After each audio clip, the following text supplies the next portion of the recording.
नमस्कार। आज हम एक ऐसी बंगाली लोक कथा की गहराइयों में उतरेंगे जो डर, बदले और आखिर में दया जैसे बड़े सवाल उठाती है। देखिए, ये सिर्फ एक डरावनी कहानी नहीं है, ये उससे कहीं ज्यादा है। ये दो दुनियाओं के टकराव की कहानी है। तो कहानी की शुरुआत होती है एक चेतावनी से कि ये जंगल सिर्फ पेड़ों का झुंड नहीं है। ये एक ऐसी जगह है जिसके अपने कानून हैं, अपनी एक पुरानी ताकत है।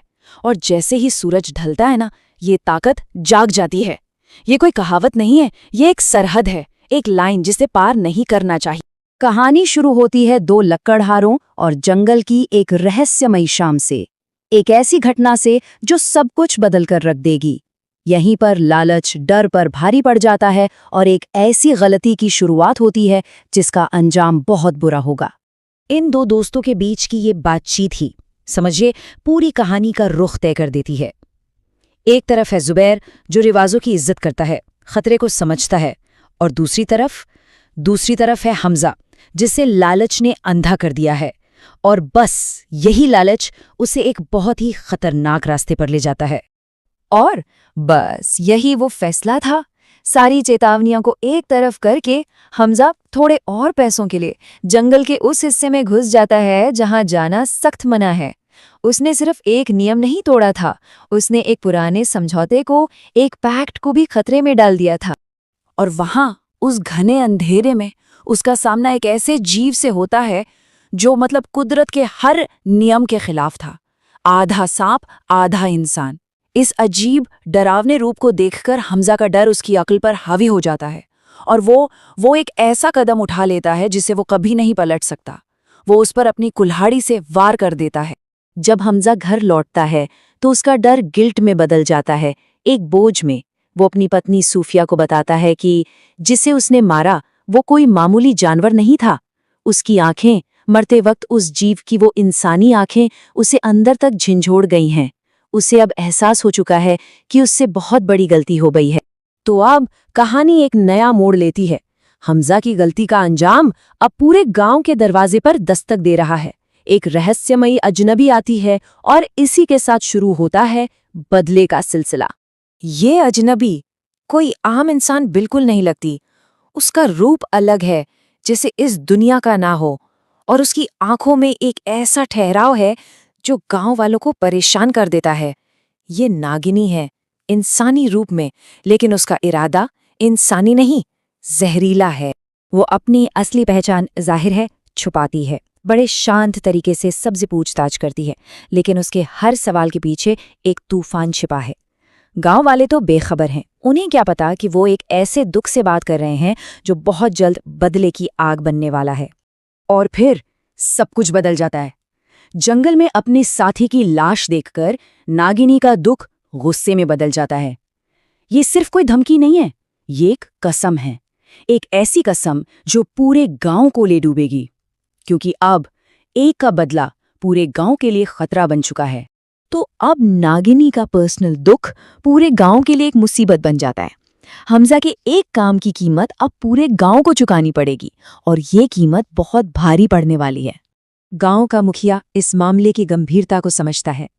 ये सिर्फ एक हत्या नहीं है, ये इंसानों और जंगल के जीवों के बीच सदियों पुराने समझौते को तोड़ना है।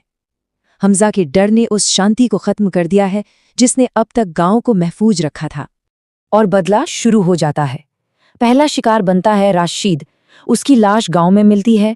उसका नीला पड़ चुका शरीर एक साफ संदेश है, नागिनी अपना बदला लेने आ चुकी है और वो किसी को नहीं छोड़ेगी। इस संदेश से खौफ और भी बढ़ जाता है। नागिनी का बदला बराबरी का नहीं होगा।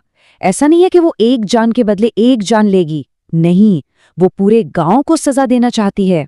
उसके नजर में जिसने भी कातिल को पनाह दी वो भी गुनहगार है।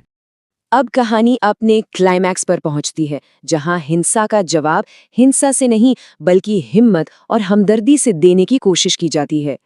ये टकराव है दो ताकतवर औरतों के बीच का, और दोनों ही अपने प्यार और अपने नुकसान से प्रेरित हैं। एक तरफ जहां गांव के मर्द हथियार उठाने की बात कर रहे हैं, वहीं दूसरी तरफ सूफिया, हमजा की पत्नी, एक अलग रास्ता चुनती है। वो हिंसा का जवाब हमदर्दी से देना चाहती है। उसे लगता है कि एक पत्नी होने के नाते वो नागिनी का दर्द समझ सकती है और शायद यही समझ उसे दया के लिए राजी कर ले। ये सच में एक बहुत हिम्मत वाला कदम है। और देखिए, सूफिया अपने पति को डिफेंड नहीं करती। वो मानती है कि उससे गलती हुई है, लेकिन वो नागिनी से इंसाफ की भीख मांगती है। वो उसे याद दिलाती है कि इस बदले की आग में बेगुनाह भी जल रहे हैं, जैसे राशिद के छोटे छोटे बच्चे जो अब अनाथ हो चुके हैं। लेकिन नागिनी का दुख बहुत गहरा है। वो कहती है कि उसने इंसानियत पर भरोसा करने की कोशिश की थी।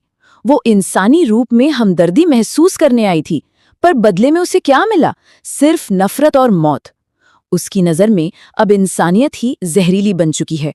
ये एक बहुत पावरफुल तर्क है जो कहानी को और भी जटिल बना देता है। तो अब हम बढ़ते हैं कहानी के समाधान की तरफ। जब एक इंसान की अपील काम नहीं आती तो पूरा गांव एक साथ खड़ा होता है।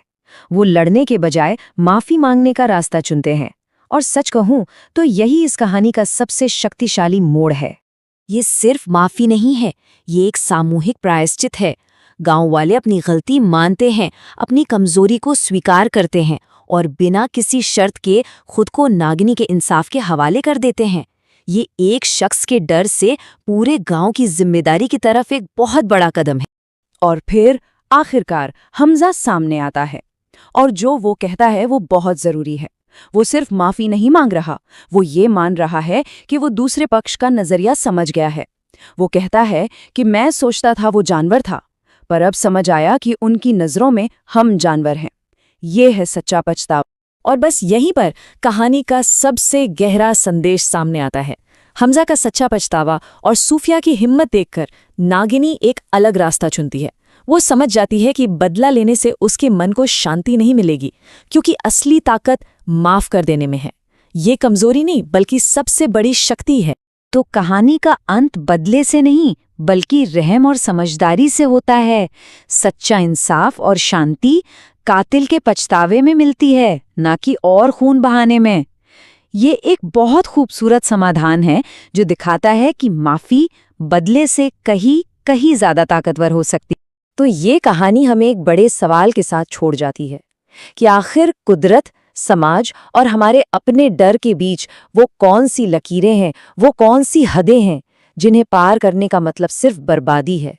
ये लोक कथा हमें याद दिलाती है कि सबसे बड़ी बहादुरी कभी-कभी लड़ने में नहीं बल्कि ये मान लेने में है कि हम गलत